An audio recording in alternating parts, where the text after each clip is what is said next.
dalam hidup ni, benda yang paling asas lah dalam Al-Quran, paling asas yang setiap daripada orang Islam ni mesti nak kena hafal. Kalau tak hafal banyak mana pun, dia mesti nak kena hafal Al-Fatihah. Pertama, kerana Al-Fatihah ni merupakan rukun dalam solat. Sepakat para ulama, tak ada yang berbeza dalam menyatakan membaca Al-Fatihah merupakan wajib dalam solat. Nabi SAW sebut, la salata liman lam yaqra bi fatihatil kitab. Tidak ada solat bagi sesiapa yang tak baca Al-Fatihah. Sebab itu Al-Fatihah ni bacaan dia kena betul, kerana dia bukan rukun. Rukun apabila kita buat tak betul, dia boleh menjejaskan solat yang kita lakukan. Dan Al-Fatihah ni kita baca banyak dalam seharian kita. Sebab itu tuan-tuan, penting sebenarnya untuk kita memahami apakah isi kandungan Al-Quran, isi kandungan Al-Fatihah itu sendiri. Pertama, Al-Fatihah ini, bila kita lepas ni apabila saya nak membahaskan satu-satu surah, sebelum saya masuk pada perbahasan ayat ke ayat, saya akan bincang sedikit berkaitan dengan surah itu sendiri. Pertama, surah Al-Fatihah ini diturunkan pada tahun ke-12 setelah Islam diiklankan. Maksud dia setahun sebelum hijrah, maka Al-Quran diturunkan. Al-Fatihah ini diturunkan.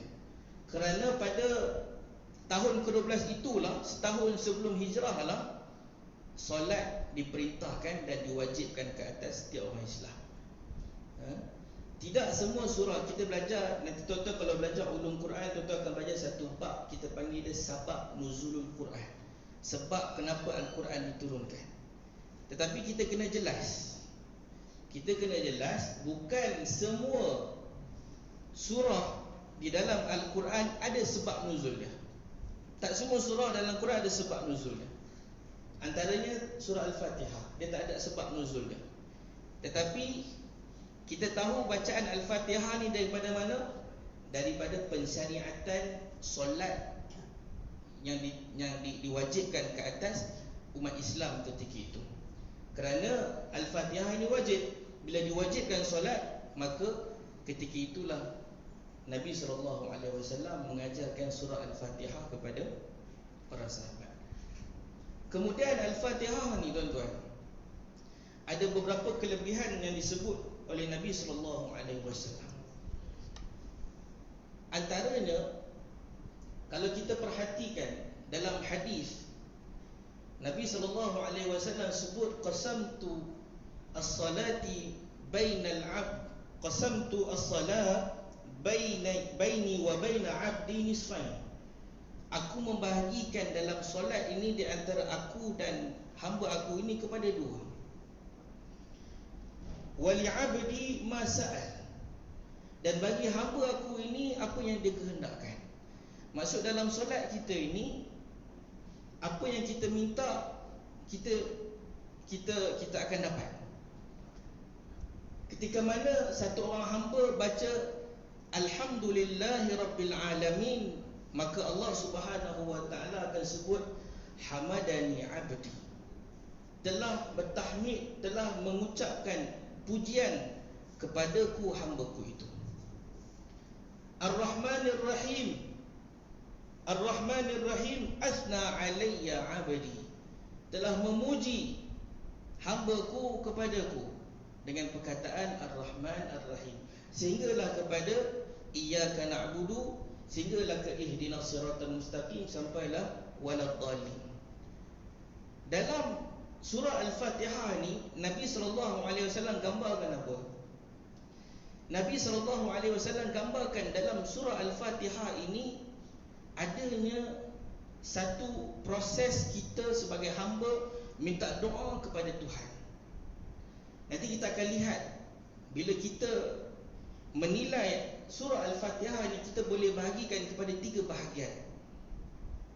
Pertama, kita akan lihat perbahasan dari sudut tauhid berkaitan dengan akidah. cerita tentang rububiyat Allah, ketuhanan.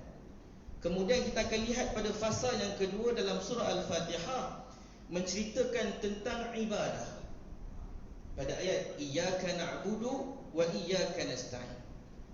Kemudian kita akan lihat fasa yang ketiga, Al-Quran menceritakan tentang manhaj kehidupan. Bagaimana satu orang hamba, satu orang makhluk itu dia nak hidup di dalam muka bumi ini, sama ada dia nak mengikut jalan yang diredai oleh Allah Subhanahu wa taala, ataupun dia nak mengikut jalan yang Allah murka, ataupun jalan orang-orang yang sesat. Maka tiga pembahagian yang besar yang ada dalam surah Al-Fatihah. Dan pembahagian-pembahagian inilah yang diceritakan dalam baki 113 surah yang lain. Dalam Al-Quran ada 114 surah. Maka Al-Fatihah ini disebut sebagai Ummul Kitab, Ummul Quran. Tuan-tuan, Al-Fatihah ni ada banyak nama. Al-Imam Al-Qurtubi rahimahullah sebut Al-Fatihah ni ada 12 nama. Bahkan Al-Alusi sebut Al-Fatihah ni ada 20 nama. Banyak Al-Fatihah, seperti mana hadis yang kita baca tadi, Fatihat Al-Kitab. Ummul Quran, Al-Fatihah ni maksudnya pembuka. Kenapa Al-Fatihah ni dinamakan Al-Fatihah? Surah ni dinamakan surah Al-Fatihah kerana dia membuka lembaran Al-Quran. Bila kita buka, dia adalah surah yang pertama yang kita baca. Kenapa diletakkan daripada surah yang pertama sedangkan dia datang kemudian? First wahyu yang diturunkan oleh Allah Subhanahu wa taala kepada Nabi sallallahu alaihi wasallam surah apa? Surah Al-Alaq. Iqra bismi rabbikal ladzi khalaq. Itu ayat. Tuan-tuan kena bezakan. Tetapi surah Al-Fatihah surah yang pertama yang lengkap yang diturunkan. Dia bukan wahyu yang pertama diturunkan. Jelas. Wahyu ni dia datang dalam bentuk ayat-ayat. Kadang-kadang dia datang dalam bentuk ayat-ayat, kemudian baru dilengkapkan. Yang first lengkap di kalangan surah-surah 114 ini adalah surah Al-Fatihah. Dan kenapa diletakkan pada surah yang pertama?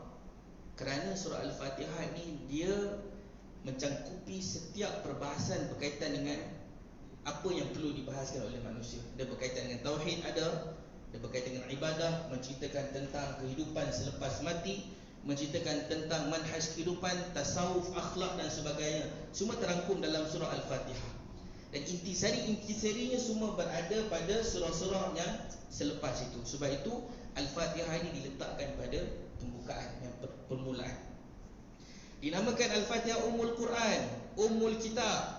Dinamakan surah Al-Fatihah ini surah Ruqyah. Sebab ada hadis Nabi SAW sebut sahabat pernah datang. Sahabat pernah pergi satu kampung, ada orang kena sengat binatang. Sahabat ditanya, siapa yang pandai ruqyah, berubat? Ada satu orang sahabat, dia baca Al-Fatihah, kemudian sembuh. Kemudian sembuh dan datang kepada jumpa Nabi SAW. Nabi beritahu ini adalah surah ruqyah. Maka tuan-tuan, kalau ada sakit ke apa, sebenarnya boleh saja baca Al-Fatihah.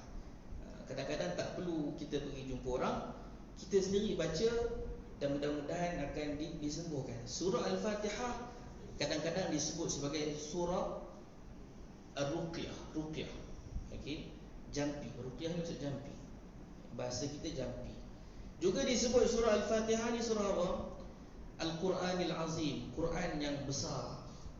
Al-Azim, dinamakan Al-Fatihah sebagai Al-Azim, dinamakan sebagai Al-Kafiyah yang cukup, Asy-Syamilah yang merangkumi setiap perbahasan, dan banyak lagi lah nama-nama surah Al-Fatihah. Cuma yang masyhur yang kita biasa dengar adalah Al-Fatihah. Itu berkaitan dengan nama-nama surah Al-Fatihah. Dan di antara hadis Nabi SAW yang menceritakan tentang kelebihan surah Al-Fatihah ini, kata Nabi SAW dalam sebuah riwayat, Nabi tanya pada sahabat, ala u'allimukum a'zama surata fil Quran, alhamdulillahi rabbil alamin, hiya sab'ul mathani wal Quranul azim allazi utitu. Adakah kamu nak aku ajarkan kepada kamu surah yang paling besar nilai dia di dalam Al-Quran, iaitulah dia As-Sab'ul Mathani. Al-Fatihah pun dipanggil sebagai As-Sab' Al-Mathani. As-Sab'ul Mathani ni maksud dia apa? 7 yang diulang-ulang. As-Sab'u ni 7, Al-Mathani yang diulang-ulang. Dalam Quran sebut walaqad atainahu sab'an minal mathani.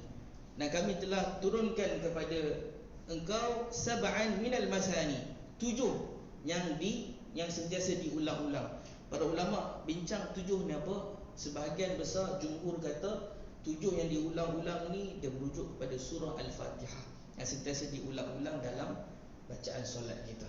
So itu antara kelebihan surah Al-Fatihah, iaitu antara surah yang terpenting, yang wajar bagi kita orang Islam untuk bukan sekadar boleh baca, boleh bertarannum, boleh baca satu nafas, tapi boleh memahami makna dan kehendak yang diinginkan oleh surah Al-Fatihah.